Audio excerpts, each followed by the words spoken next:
O conteúdo que apresentarei neste vídeo é um mapa simplificado do grave problema que estamos sofrendo em todas as sociedades da nossa civilização ocidental. Inúmeros pensadores e intelectuais ocidentais do século XX perceberam que havia algo errado, investigaram e escreveram o que descobriram e denominaram como a queda do Ocidente.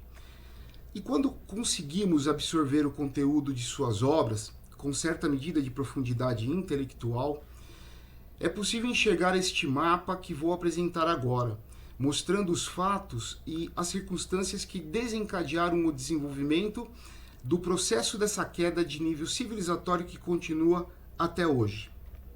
Para iniciar a trilha desse mapa, vou traduzir o conteúdo da nossa atual realidade através de 3 frases da obra do italiano pensador, escritor e sociólogo Domenico De Masi. Ele escreveu um livro com o nome de Alfabeto de uma Sociedade Desorientada no ano de 2010. E ele escreve o seguinte: a desorientação da atual sociedade é o maior mal do nosso tempo porque torna impossível o que é necessário. E quando nos encontramos na frente de algo que é necessário, mas impossível, estamos na presença do trágico. Como dizia Sêneca, nenhum vento é a favor do marinheiro que não sabe onde quer ir. Eu dividi a apresentação desse mapa em 3 partes, né? Para concluir, de fato, teria uma 4ª parte, onde nós vamos falar sobre a solução. Mas, nessa primeira parte, nesse primeiro vídeo, nós vamos discorrer a respeito de 3 capítulos, tá certo? Primeiro, eu chamei de Entendendo o Problema. O segundo capítulo, a civilização ocidental, teoricamente, o que é, de fato, essa nossa civilização ocidental. O terceiro capítulo, então, que eu vou concluir ainda nesse vídeo, é o mapa do problema. Não é? Então, as 2 razões determinantes da queda do Ocidente, as rupturas históricas, a cadeia de sucessivos erros filosóficos e a mente privilegiada, que é a respeito de um dos intelectuais que vou denominar aqui, mas que conseguiu fazer um diagnóstico muito assertivo daquilo que aconteceu ao longo da nossa queda, né? Quer dizer, quais foram os fatores que nos trouxeram para esse abismo o qual nós estamos vivendo, ok? É isso aí. Então vamos lá. Primeiro capítulo, Entendendo o Problema. E para isso a gente precisa responder algumas questões fundamentais a respeito do que vem acontecendo, não é? E de maneira muito honesta. Porque nesse momento da história, com tantos avanços tecnológicos, onde há tanta facilidade para o homem comum viver uma vida confortável, livre e longeva, consideravelmente melhor que as elites dos séculos anteriores, temos uma clara percepção de estarmos perdidos? Por que essa angústia existencial, essa crise de identidade e a visão de que estamos deixando como legado aos nossos filhos e netos um mundo decadente? Por que, apesar de uma aparente segurança de ordem institucional em nossa sociedade, temos a sensação de que tudo à nossa volta está se deteriorando? Por que tudo aquilo que as elites querem que acreditemos é o que menos nos faz sentido, como a ideia de que o homem nasce bom e a sociedade o corrompe, que o bandido é vítima da sociedade, que devemos obedecer à vontade geral da nação, ou ainda pior, que cada um tem a sua verdade? E como podemos adquirir uma ordem intelectual para enfrentar esse caos construído pela nossa própria civilização ocidental, para que nosso legado possa, ao menos, ser um começo de restauração dos princípios e valores que ainda faz a nossa cultura ser hegemônica no mundo? Para responder tudo isso, é importante dizer que nós estamos acompanhados. E aqui eu vou colocar uma imagem de vários grandes pensadores que nos deixaram várias descobertas para que a gente possa, neste momento, depois de somar, não é, todas essas descobertas, conseguir de maneira completa entender este problema, não é, da queda do Ocidente. E é importante dizer qual foi o problema que impactou tanto vários deles e que foi a causa dessa busca, né, dessa vontade de buscar qual é o problema que está nos afetando. E a causa foi a imensa quantidade de mortos na Primeira Guerra e na Segunda Guerra mundiais, onde 3 ideologias modernas concorreram pela supremacia do poder: o liberalismo, o fascismo e o socialismo ou comunismo. Então foi uma busca bastante difícil, mas eles conseguiram descobrir estruturalmente as causas desse fenômeno, não é? Que chamaram de a queda do Ocidente. E aqui eu vou demonstrando aí a imagem deles, o Anthony Sertilanges, Gilbert Chesterton, o Christopher Dawson, Eric Voegelin, John Tolkien, C.S. Lewis, Alasdair MacIntyre, Richard River e Papa Pio XII, e tantos outros que teremos a oportunidade de conhecer e tratar a partir de hoje. Não só os que já se foram, mas os que continuam e são parceiros dessa nossa jornada. E agora, para a gente iniciar a segunda parte, a segunda trilha, que eu chamo de A Civilização Ocidental. Por quê? Porque realmente agora eu vou explicar o que é a civilização ocidental. E como introdução, é bastante importante destacar 2 parágrafos da introdução do livro publicado em 1948, As Ideias Têm Consequências, de um destes pensadores, que é o escritor e professor da Universidade de Chicago, Richard River. Aqui a imagem, então, da capa do livro dele, de uma obra que é The Blind Leading the Blind, né, do Peter Bruegel. Essa obra foi pintada em 1568 e traduzindo para o português é o cego liderando os cegos.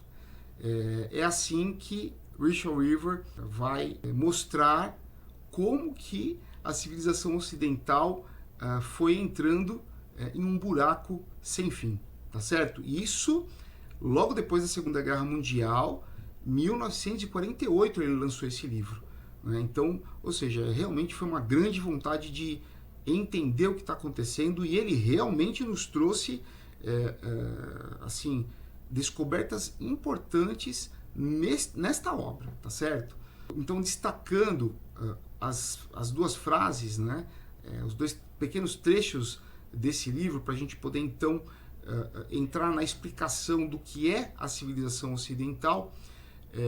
Ele vai dizer o seguinte na obra dele: este é mais um livro sobre a dissolução do Ocidente. Em primeiro lugar, apresenta um relato deste declínio baseado não na analogia, mas na dedução. O mundo é inteligível, o homem é livre e as consequências que agora estamos sofrendo são produto não da necessidade biológica ou de qualquer outro tipo, mas de escolhas tolas. Em segundo lugar, arrisco-me a propor, se não uma solução completa, ao menos o princípio de uma, convicto de que o homem não deveria guiar-se por uma análise científica que apele à impotência moral. E na mesma introdução, ele continua, não é? Há razões para afirmar que o homem moderno tornou-se um idiota moral. Por 4 séculos, cada homem tem sido não apenas seu próprio sacerdote, mas seu próprio professor de ética. E a consequência disso é uma anarquia que ameaça, inclusive, aquele consenso mínimo de valores necessários ao Estado. E agora, então, vamos de fato entender como nascemos, como nos desenvolvemos enquanto civilização ocidental. E são 3 os pilares que formam a base que sustenta a civilização ocidental desde a antiguidade, especialmente a partir do Império Romano. E por que a partir do Império Romano? Porque já no final do Império Romano do Ocidente, em 476 d.C., o Estado romano já havia se consolidado com a mesma formação básica que temos atualmente nos Estados ocidentais, como no Brasil. Então, o primeiro pilar é o direito romano. O direito romano ele institui a ordem. Então, o direito romano, especificamente, é a instituição da ordem natural nas relações sociais de forma rígida e através da razão. Então, conforme a sociedade vai se desenvolvendo, desenvolve-se também as instituições maiores e mais hierarquizadas, reconhecendo o mérito de cada indivíduo e imputando responsabilidades de acordo com a natureza de suas capacidades.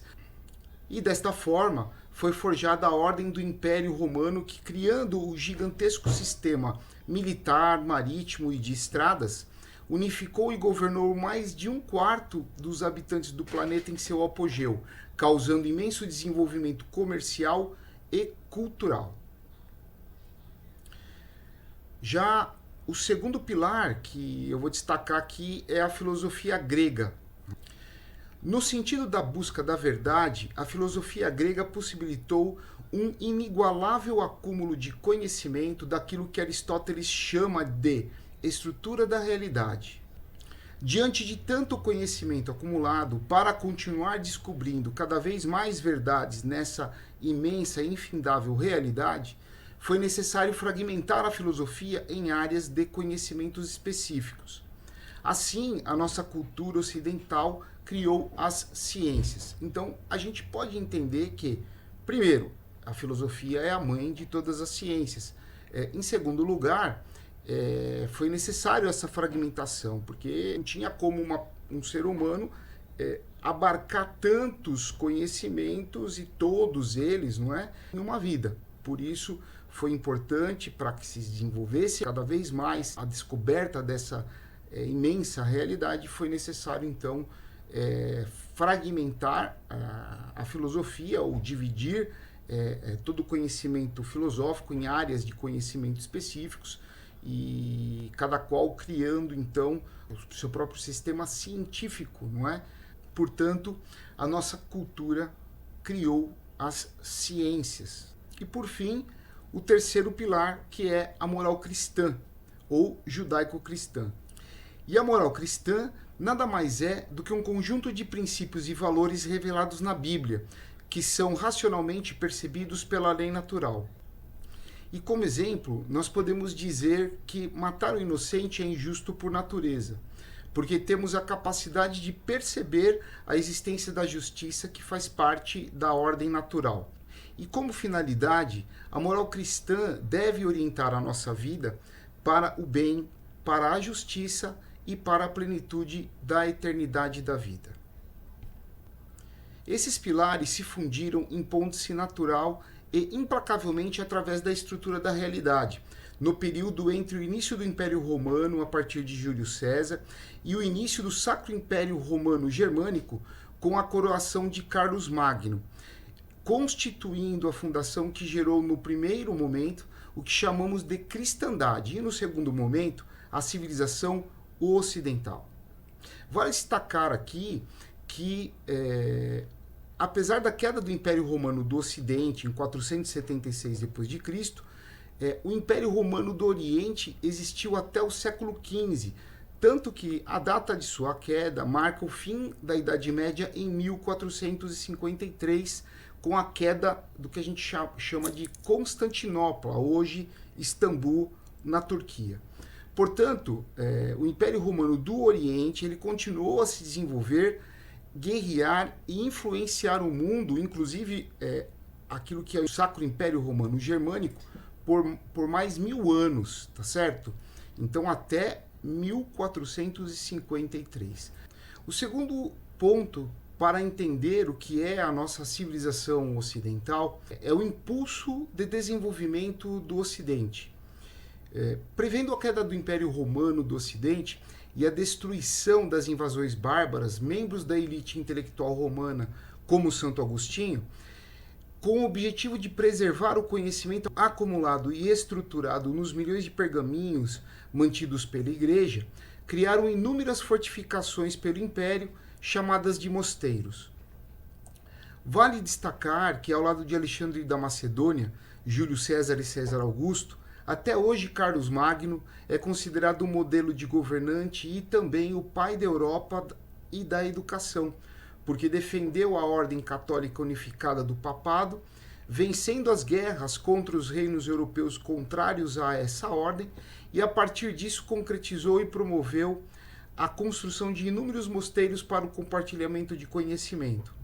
Assim, ele foi consagrado o primeiro imperador do Sacro Império Romano Germânico na missa de celebração do Natal do ano 800 d.C., em coroação realizada pelo Papa Leão III. Nos mosteiros houve um intenso impulso em buscar a verdade através de uma dedicada vida intelectual, traduzindo, copiando e compartilhando as obras existentes através dos chamados monges copistas. Além de descobrir cada vez mais as verdades, o imenso conhecimento unificado na filosofia necessariamente se fragmenta nas ciências. O desenvolvimento de tanto conhecimento transforma inúmeros mosteiros nas primeiras universidades da existência, como a de Bolonha, na Itália, desde 1088, e a de Coimbra, em Portugal, desde 1290. Orgânica e pacificamente, através de buscar, descobrir e compartilhar a verdade, a Igreja Católica acabou com a escravidão na Europa, sendo que, no início, comprava escravos cristãos. E após o desenvolvimento dos feudos na Baixa Idade Média, que através dos conflitos entre si e das guerras contra a civilização islâmica e contra a civilização viking, unificou todos os estados cristãos em torno de um único sistema moral e de princípios chamado de cristandade. O conhecimento científico que se produziu desde o início levou a Igreja Católica a criar, construir, reproduzir e manter até hoje centenas de milhares de hospitais, orfanatos, escolas, universidades, creches, asilos, museus e tantos outros benefícios concretizados através de inúmeros organismos que fazem a caridade, que praticam a caridade em todo o mundo. Contudo, a Idade Média, como em qualquer outro período, foi um período de paradoxos: corrupção e santidade, riqueza e pobreza, processos de tortura e processos de criação artística, falta de estabilidade política e luta pela centralização do poder. Mas está muito longe de ser o período das trevas, não é? Mais para frente, a gente vai poder mostrar que hoje, mais do que em qualquer outro período, na nossa idade contemporânea, sim, a gente pode considerar que é o período das trevas. Tá bom? É isso. Agora nós vamos passar para o terceiro capítulo e o último capítulo deste vídeo. E o primeiro ponto que eu vou apresentar são as duas razões que determinaram o início da queda do Ocidente. A fundação da nossa formação civilizatória, com seus três pilares, entra em decadência contínua até os dias atuais, a partir do século XIV, por duas razões: a corrupção humana e a corrupção intelectual. E aí é importante observar que o conceito da palavra corrupção considerado nesta apresentação está no sentido etimológico da palavra, que significa podridão, pois o termo corrupção vem do latim cor mais ruptus. Então, traduzindo ao pé da letra, significa a ruptura do coração. E o corpo que tem seu coração rompido é um corpo que se encontra em decomposição e, portanto, é podre. Então, é nesse sentido que eu vou considerar aqui a palavra corrupção, no sentido de podridão, tá certo? Então, a primeira razão, a corrupção humana. A corrupção humana de alto nível de boa parte das elites europeias do século XIV, que se lançaram no caos das guerras pela ganância da anexação de terras, foi muito bem representada pelo monarca do país mais poderoso, o rei francês Felipe IV o Belo. Para sustentar sua ganância por mais poder, Felipe IV se afunda na própria corrupção de tal forma que promove corrupção a toda a elite em sua volta, incluindo incontáveis nobres, clérigos e até um papa. Mergulhado em dívidas diante das guerras para tomar cada vez mais territórios, taxou altíssimos impostos à população e em 1303 caiu na tentação de cobrar impostos também da igreja e dos incontáveis mosteiros, paróquias e conventos franceses. O Papa Bonifácio, que também estava na França, logo excomungou o rei Felipe, que reagiu enviando um destacamento de sua guarda pessoal para prender o Papa, que acabou sendo atacado por representantes desse rei tirano. 3 dias depois, indignada, a população local se organizou e conseguiu libertá-lo. De volta a Roma, o Papa faleceu devido aos ferimentos do ataque sofrido na França. Em uma série de eventos sequenciais, Felipe IV, o Belo Tirano, é suspeito de assassinar 2 papas e corromper dezenas de cardeais para eleger o Papa francês Clemente V, que muda a corte para o papado, cedendo então à pressão de Filipe IV, para a França, no castelo de Avignon. E em 1307, diante da fortuna que devia a sede francesa da Ordem dos Cavaleiros Templários na França, com narrativas de contra-inteligência e meias-verdades tão comuns atualmente, promove acusações de alto culto ao demônio, heresia e sodomia, supostamente realizada pelos Cavaleiros Templários, forçando o Papa Clemente V a realizar julgamentos e condenar todos os membros da Ordem. Em um processo extremamente conturbado, após a corte do rei ter prendido e torturado cerca de 500 cavaleiros, matado 69 deles na fogueira e, no final, conseguiu que o Papa confiscasse seus bens e extinguisse a Ordem dos Cavaleiros Templários estabelecidos em todo o Ocidente. Apesar de tudo, o Papa Clemente V não permitiu que Filipe IV ficasse com toda a fortuna dos Templários, mas pagou alta quantia ao rei pela guarda dos bens e dos presos da Ordem, já extinta na França. Em Portugal e na Inglaterra, onde muitos cavaleiros da Ordem Francesa se refugiaram, foram protegidos pelos monarcas, sendo que, em Portugal, a Ordem continuou sendo obrigada a alterar o seu nome para a Ordem da Milícia de Jesus Cristo, conhecida como Ordem dos Cavaleiros de Cristo. Isso explica muito do porquê Portugal se tornou uma grande potência no período das grandes navegações e explica também muito sobre o que é o Brasil e o que são os brasileiros. Apesar de ter perdido o perdão a Deus no final de sua vida, Filipe IV foi um exemplo de governante nefasto e teve um papel determinante no caos da Europa, causando tanto a Guerra dos 100 Anos entre a França e a Inglaterra, quanto o chamado Grande Cisma do Ocidente, que dividiu a civilização ocidental por meio século para seguir 3 papas diferentes ao mesmo tempo, o que significa que seguiu 3 ordens papais ao mesmo tempo. Contudo, após aquele período, o Ocidente nunca mais recuperou seu código moral único, dissolvendo assim a chamada cristandade, e fomos gradualmente caminhando cada vez mais para o aumento exponencial na escalada de assassinatos em massa, perseguições, até porque, ao mesmo tempo, também no início do século XIV, outro fator determinante, silencioso e sorrateiro como uma cobra, entraria para piorar o nosso problema, a corrupção intelectual. Então, vamos à segunda razão que determina, assim como a primeira, somadas elas determinam a queda do Ocidente, que é a corrupção intelectual. A predominância do materialismo na forma comum de pensar atualmente, que leva ao erro do individualismo e que, por sua vez, em última instância, leva ao egoísmo e à falta de amor ao próximo, não seria possível em nossa civilização ocidental antes da filosofia do nominalismo, e seu proeminente e feroz defensor, Guilherme de Ockham, que publica suas obras filosóficas a partir de 1321. O nominalismo é o efetivo causador do reducionismo materialista na forma de pensar, porque promove gradualmente em nosso entendimento lógico pensar as coisas considerando somente duas das 4 causas aristotélicas do ser, muito simples de entender. Segundo o pai da lógica, Aristóteles, a explicação última do ser envolve 4 causas.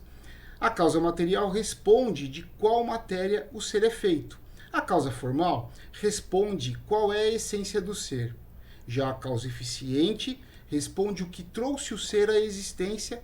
E, por último, a causa final responde qual é a finalidade da existência do ser ou qual é a finalidade do ser. E mais ainda, este grave erro filosófico também causou o subjetivismo e o relativismo moral das filosofias modernas e contemporâneas, onde cada um tem a sua verdade e cada um sabe o que é certo, sendo o seu próprio ego a medida de todas as coisas.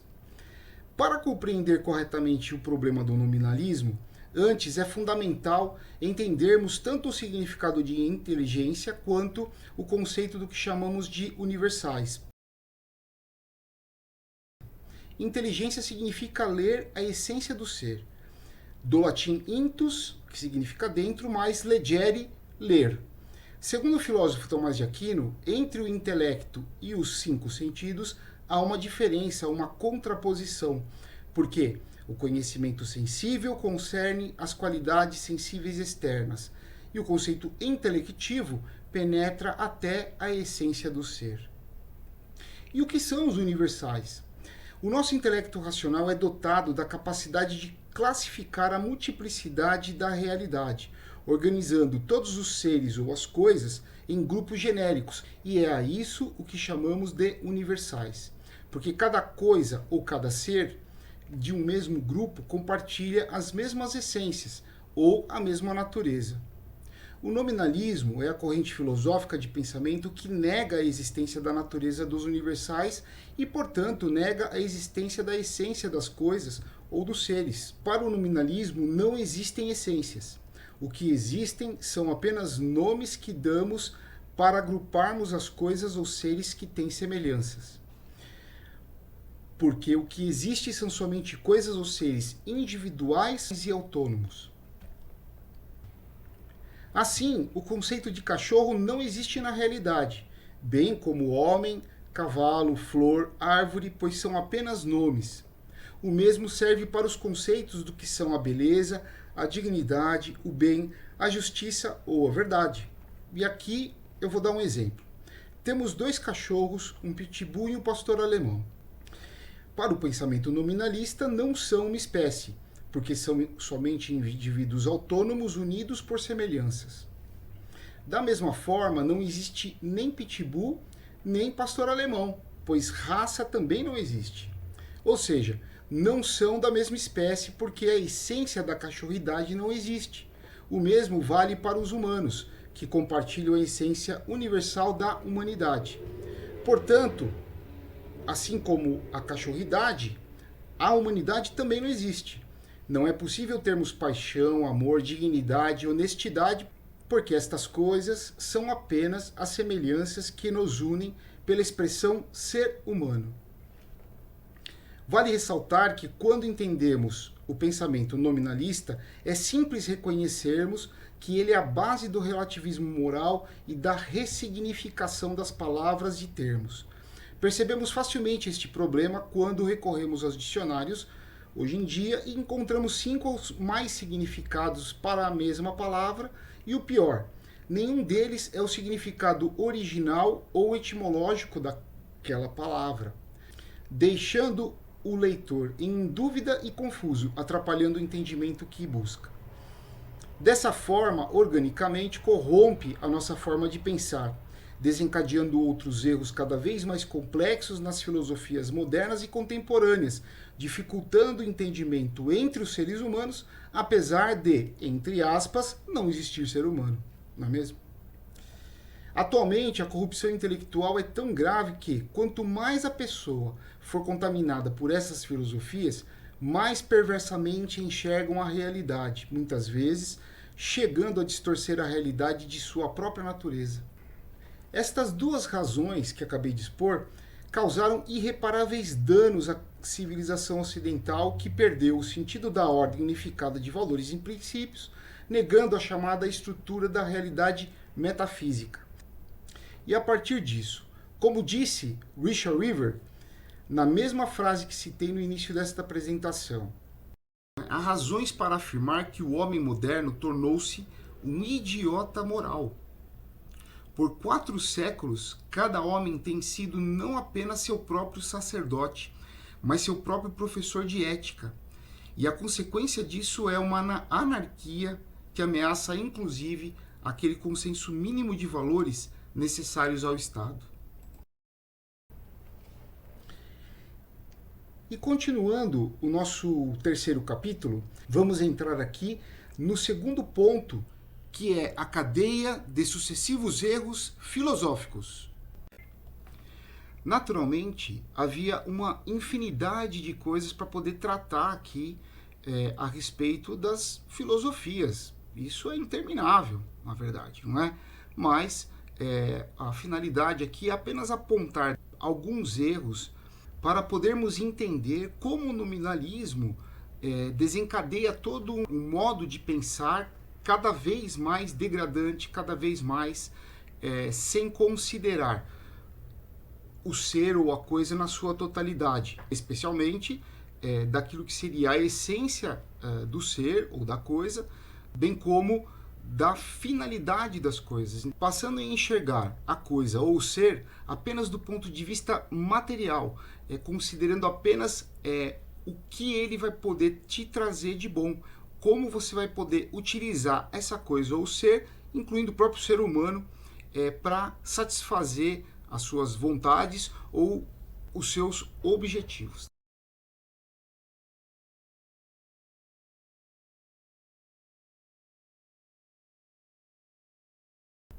Nos séculos seguintes, essa corrupção intelectual nominalista tornou-se ferramenta para a criação de ideias que justificam a troca da elite do momento, favorecendo interesses particulares.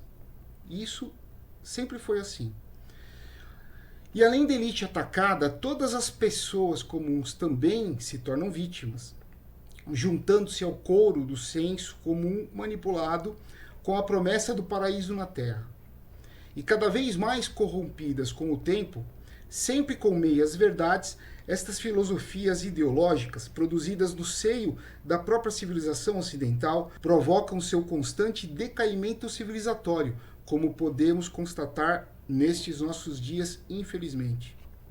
A perversa lógica de evolução da desconstrução intelectual é evidenciada quando estruturada na linha do tempo, porque expõe a busca sistemática da imposição dos pensamentos filosóficos corrompidos com narrativas histórico-ideológicas.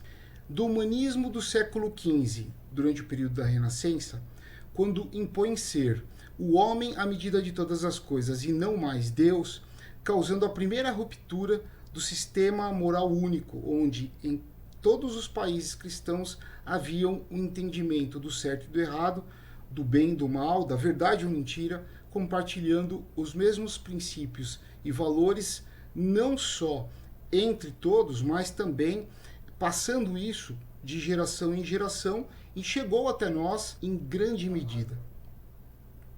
Do protestantismo do século XVI, que causou as guerras civis religiosas, incluindo as sangrentas revoluções inglesas, que hoje só conseguimos enxergar algum sentido quando consideramos a sede de poder.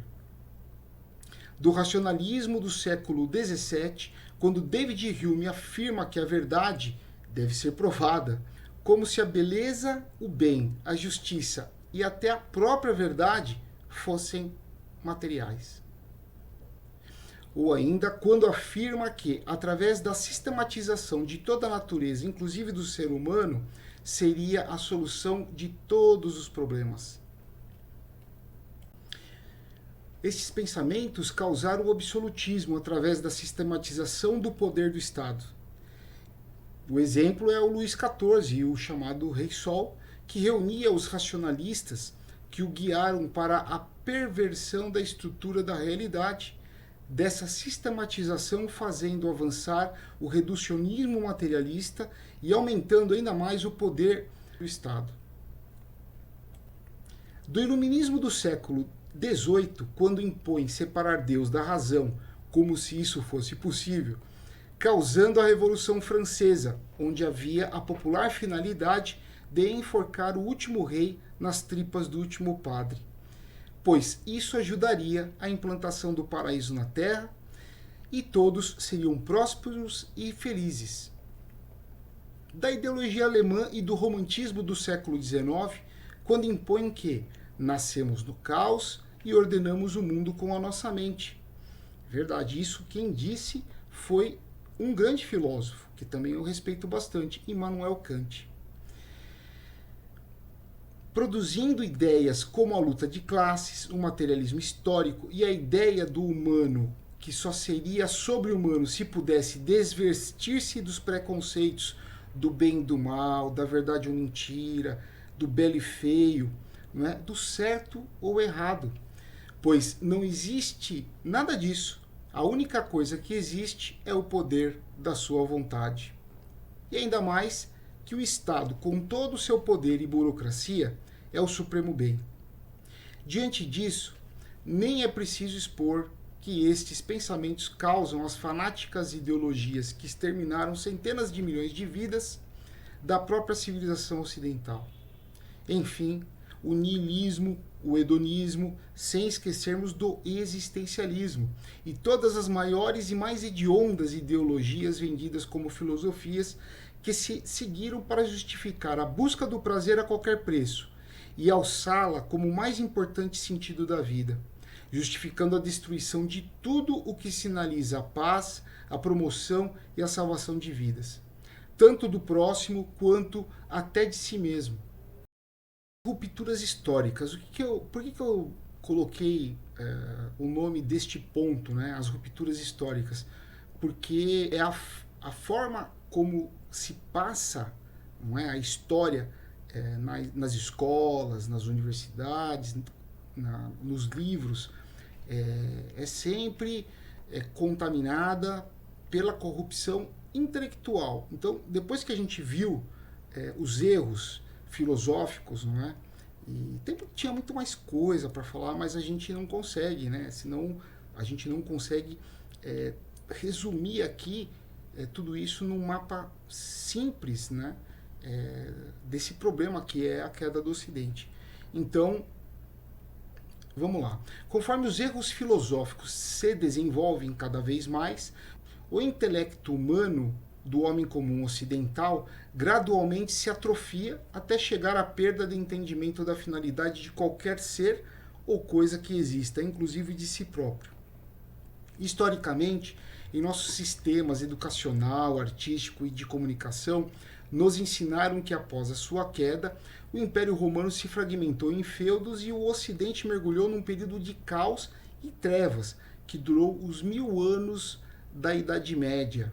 Quer dizer, parece que só teve caos durante toda a Idade Média. Isso é uma verdadeira mentira. E ainda mais, não é? Onde houve muita ignorância e opressão promovidas pela hierárquica Igreja Católica que escondeu os livros, gerando infinitas injustiças e desgraças, torturando e queimando aqueles que discordavam de sua doutrina através dos tribunais eclesiásticos. Mas o homem renasceu, porque conseguiu ver que não Deus, mas sim o homem é a medida de todas as coisas, como disse Protágoras, não é? Criando isso, né? Lembra que eu coloquei lá a partir do século XV, não é? Durante a Renascença, foi esse tipo de coisa que trouxeram para poder corromper intelectualmente, buscando tirar as elites que estavam no poder e que já eram bastante corruptas, tá certo? Então, eu não estou aqui defendendo elite nenhuma, eu estou aqui apenas apresentando os fatos. E aí, então criando a filosofia humanista renascentista que dissipou as trevas do maldoso mundo medieval, cruelmente hierárquico, dos monarcas e da Igreja de Deus. Logo, normalizando um estado de luta constante contra as elites medievais, no maravilhoso impulso humanamente divino, o homem se emancipou para viver plenamente na razão. Por isso, o homem criou o paraíso na Terra através de seu iluminado iluminismo humanista, racional e científico, onde todos são livres, fraternos e iguais, sem pecado, sem opressão, pois reina não a caridade, porque ela é de Deus, mas a filantropia, a bondade, a paz, o amor, não de Deus, mas do homem mesmo. E se você não concorda é porque você não entende, não estudou o suficiente, não tem cultura e, portanto, é o ignorante opressor fascista e fanático religioso. No entanto, a Idade Média não foi uma época de trevas, e sim de paradoxos, corrupção e santidade, riqueza e pobreza, processos de elevadíssima criação artística e falta de estabilidade política e luta pela centralização do poder. Como em qualquer tempo da história, além dos processos de tortura em uma escala tão mínima que nos faz rir se comparado com a produção de assassinatos em massa que tivemos no último século pelos nossos laicos estados, os estados tão puros, não é? Que provocou algo, por exemplo, como o Holodomor, que matou cerca de 10 milhões de ucranianos que produziram o alimento e não podiam se alimentar daquilo que eles mesmos produziram. Esse é o tamanho do problema do comunismo, é o tamanho do problema daquilo que provocou esse tipo de filosofia, não é? Marxista, onde o que vale é o materialismo histórico. E agora nós vamos para o ponto 4, mente privilegiada, do terceiro capítulo.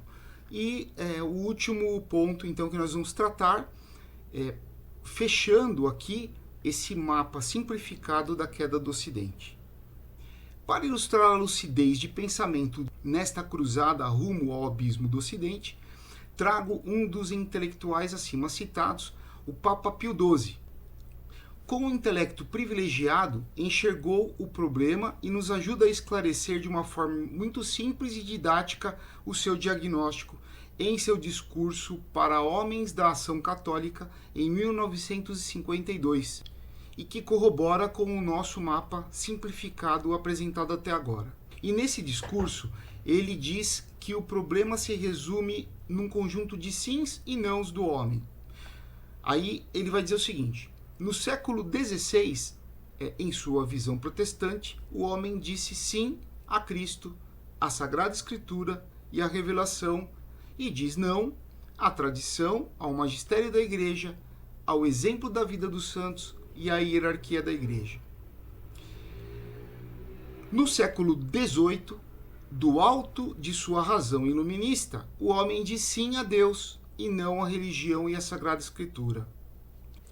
No século XIX, tomado pela ideologia alemã, o homem diz sim ao homem e à sua própria razão, e não a Deus. E lembrando que esse discurso foi em 1952, ele disse o seguinte, que em nossos tristes tempos, aquilo que sobrou, que é o homem, diz não ao próprio homem, porque em nenhum outro século se matou tanto quanto o nosso. Já eu preciso também fazer uma pequena mudança aqui, né? Porque vivendo parte do século do Papa Pio XII e este primeiro quarto de século XXI, chamam a atenção para uma pequena correção e complementação. No século XX, naqueles tristes tempos, aquilo que sobrou, que é o homem, diz sim ao próprio ego e não ao próximo, porque em nenhum outro século se matou tanto quanto no século XX.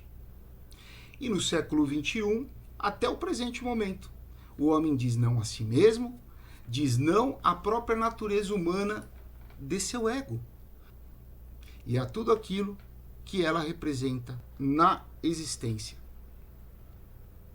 o sentido da vida não existe mais.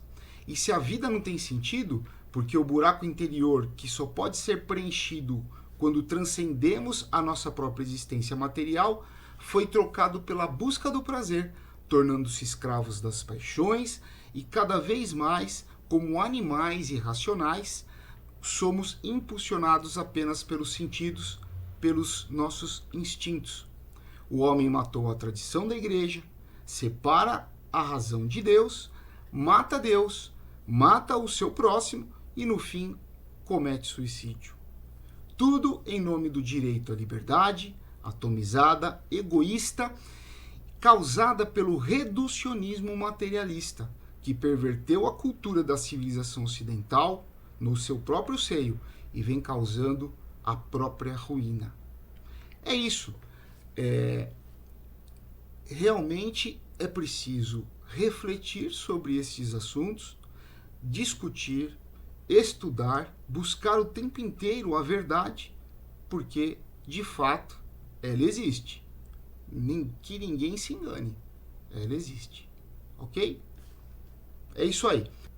E no próximo capítulo, nós vamos falar de restauração cultural, que é o 5º capítulo desse mapa como um todo. Nós precisamos desfechar ele com a solução desse problema que foi apresentado aqui, o que a gente pode chamar de mapa simplificado da queda do Ocidente.